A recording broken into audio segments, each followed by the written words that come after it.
In this episode, I want to talk about something that has come up a lot on my travels. And it's kind of awkward to say out loud, but here it is. Around the world, I am not saying this as someone who this comment has been about. I have been to 29 countries and counting so far, and I don't consider myself to fall into this category, but it still is part of my identity and it reflects on other people. Around the world, I have heard American tourists insulted, degraded, not necessarily rudely to their faces, but in backhanded comments, in jokes, in tones about American travelers. And hey, some of the stereotypes we deserve. We do it. I understand, and I make the joke all the time that Americans are very loud when compared to other cultures. You can notice a group of Americans because you hear them before you see them. And so, not talking about that stereotype, but a big part of the comments that I hear a lot are that Americans just don't travel. They don't know the world, they just stay at home. And look, as an American who has traveled, my first instinct is defend us to be like, no, that can't be true. But I also do think it's worth asking the question and looking into what are the facts. So today, that's what we're doing. We are going to answer the question, are Americans untraveled? And if so, why? And is that even a fair thing to judge? Okay, before we can answer if Americans are untraveled, first we have to define our terms. What does it mean to be untraveled? How many miles away from home does that count? Does a road trip across the country count? Or does it have to be international? How many countries? Does it matter how long? If you're only there for a day, a week, a month, do layovers count? Does it matter how recent your travel was? Does a trip that you took as a kid in 1987 not count the same as one that you took last year? These are trivial questions. Depending on how you define travel, that will affect the answer of whether or not Americans are untraveled or not. Someone who drove from New York to California, who spent time in the Rockies, in the desert, in the Pacific coast, a handful of major cities, have they traveled? By most reasonable standards, I would say yes. But by the standard that gets applied in a lot of international conversations, it would be a no, since they never crossed a border. That idea of what untraveled means is important, and we need to keep that in mind throughout the rest of the conversation. Let me make the case for Americans first, because I genuinely think it deserves to be made. The comparison that always gets made is Europe. Europeans travel so much more than Americans. But here is what that's missing. A European country is often about the same size or smaller than an American state. The size of Germany is around the size of Montana. The entire United Kingdom is smaller than Oregon. The Netherlands could fit inside West Virginia. These comparisons, we don't even want to talk about how big Texas is. It is not comparable to say you're untraveled because I traveled to another country which is 1 hour away from me, while you traveled 14 hours in the same state. It just doesn't compare. My then boyfriend and my best friend, Kaylee, we went on a 54-hour road trip, and we went to 10 different states in the US. And we did that in 2 weeks. Every night we stayed in a different place. We went through 10 states, and only once did we come near a border of the country. So when a German leaves the country for a long weekend and goes through France and Belgium and the Netherlands, that's considered travel. But when a American drives 3 hours and barely crosses the border into another state, in the same conversation, that usually isn't considered travel. Just the simple distance is before we even talk about the different kinds of experiences that you can have in different states. You don't even have to leave the United States to see things like world-class canyon systems, mountain ranges that rival some in Europe, coastlines on 2 different oceans, old forests, actual deserts, swamps, glaciers, cities like New York, Chicago, Miami, New Orleans, San Francisco. Those are all so culturally different from each other, and that's without leaving a country. When I crossed the border from New Mexico to Texas, or Texas to Louisiana, or Alabama to Florida. These are so distinct from each other culturally, traditionally, even the kinds of dialects. It's all different. So the premise that staying inside the United States means that you've stayed home and you've seen nothing, that's not a fair premise. Americans who have genuinely explored their own country have experienced more geographic and cultural variety than a lot of international travelers give them credit for. This isn't to say that there isn't something missing. There are not that many language experiences that happen cross-culturally in America, but I think it is worth considering that someone could be well-traveled and never leave the border of the United States. Now, with that being said, the stats don't lie. About 50% of Americans have been to only 1 to 4 other countries in their entire life, and 27% of Americans have never left the country, ever. That's nearly 3 in 10 people. So you line up 10 people, or you get in a small group of 10 people, and 3 of those people probably never left the country and probably never will. 48% of Americans hold a valid passport, which is great until you realize that means over half of Americans do not own a valid passport. If you compare to the UK, they have way more passports per citizen, and when you consider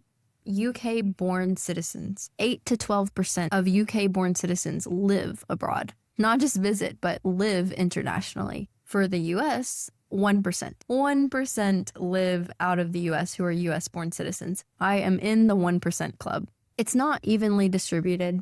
I would be mistaken not to mention that Americans who travel internationally tend to be older, tend to have a higher education, and tend to have higher income. So the people who don't travel internationally, it might not be because they don't want to. Now, there has been recent study by Preply where they showed that actually a lot of Americans don't want to travel internationally because they're scared of being in a place who speaks a different language. And that's a whole other thing. We will definitely be talking about languages in a future episode. But even traveling internationally to English-speaking countries is still pretty low for being a first world country. So my question was, how can we make it comparable? I don't want to say, oh, they've never left the country, so they're untraveled. All of that is talking about foreign international travel. And as I said earlier, the US is very vast. So what is the comparison for people within the United States? Let's look at when people leave their own home state. This was also very, very unfortunate. 11% of people, so 1 in 10, a little over 1 in 10, have never left their home state, ever. As much as I want to defend Americans, and partially I do, I have to be honest. Compared to the rest of the developed world, US citizens, on average, are much less traveled internationally. That's just what the data shows. I don't think that's the whole story. I think there's a reason why. I don't think it's just as simple as Americans don't care about the world. If you start with geography, the US is enormous, and it's bordered by 2 oceans. You have the Atlantic and the Pacific. Getting to Europe from the American Midwest isn't a budget flight on a Friday afternoon. You can't take Ryanair for a couple hours. It's a transatlantic journey that takes most of a day and costs a lot of money. Round-trip flights just from here in Cyprus to the States, I have to take a layover. There's no direct flights from anywhere near the South, near Atlanta or Nashville. And so I'm having to fly through a layover in London or somewhere else, and it takes around a day or a day and a half to get from here to there. The flights are at minimum 6 hours from the UK to the US, but it's even longer depending on wind and storms and other things. Sometimes flights up to the north versus to the south or to across the US might be up to 10, 11 hours. Europeans have an advantage when it comes to just how close all of the countries are. The closest country to me in Tennessee at home would probably be, I don't know, it would be a close call between Canada and Mexico. And they're both at least a 12 to 15-hour drive. When you consider that, you also have to add in Americans and vacation time. American work culture is so different from most of the world. The US is one of the only developed countries without mandated paid vacation. So most of my friends in the US only get 2 weeks paid vacation off, or unpaid, but they get 2 weeks vacation that they're allowed to take a year. And then some of them get more weeks, or some of them have a little more flexibility. Like, I grew up on a farm, so when you are your own boss, when you're a farmer or something like that, you have a little more flexibility. But the people who are working 9 to 5s in the US are not getting as much vacation time as Europeans. All of my friends who visited me in London were there for a long weekend, like 4 days. And everyone in London was saying, "What do you mean? You're not here for 2 weeks minimum?" And they were like, "That means I couldn't go anywhere else for the rest of the year. I couldn't take off." Some people were using sick days to travel in the US. Real story. Is that right? Is it a lie? Well, that's also another topic. But nonetheless, Americans do not have it as easy when it comes to travel. My now husband took off multiple weeks, and he had, I think, at least 30 days of the year he could take off for work. So he was able to come to the US 5 weeks in the year and visit me, while all my friends are like, "Do you even have a job?" Because in the US, that would not happen. When your travel window is maybe you take 1 week vacation a year, and then you have to add at least 2 travel days to fly somewhere internationally that's not in Latin America, it adds up. And is the cost worth the benefit?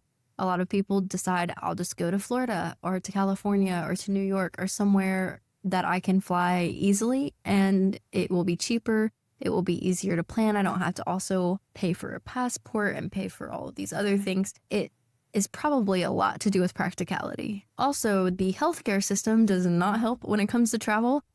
We do not have a nationalized healthcare system, and travel insurance, international health coverage, the general anxiety of just getting hurt or sick while abroad, that's a real fear for Americans. It wouldn't necessarily apply to someone traveling from a country with universal health care who, I know that my husband's health care is easier to apply in other European countries. Well, once you leave the US, or sometimes once you leave your state, your healthcare is not the same. And so we have to buy travel insurance. Well, travel insurance adds up. It is on average $20 a week for a healthy young American. But if you're older, or you have lots of health complications, or you're traveling for a long period of time, the price can really increase. My grandmother and my dad came to London in November, and the difference for their health insurance, their travel insurance, was crazy. My dad ended up paying like $40, but my grandmother, who is perfectly healthy, she's just older. She's in her 80s, and she had to pay more than 3 times the amount that my dad had to pay. It did not make sense, but that's just the way that American healthcare works. So that is also a factor. None of that excuses a lack of curiosity about the world or someone who's just lazy and doesn't want to travel. But these are legitimate reasons that should be considered before framing Americans in a negative light because they don't leave the country. So are Americans untraveled? Honestly, compared to the rest of the developed world, on average, yes. The stats are the stats. They don't lie.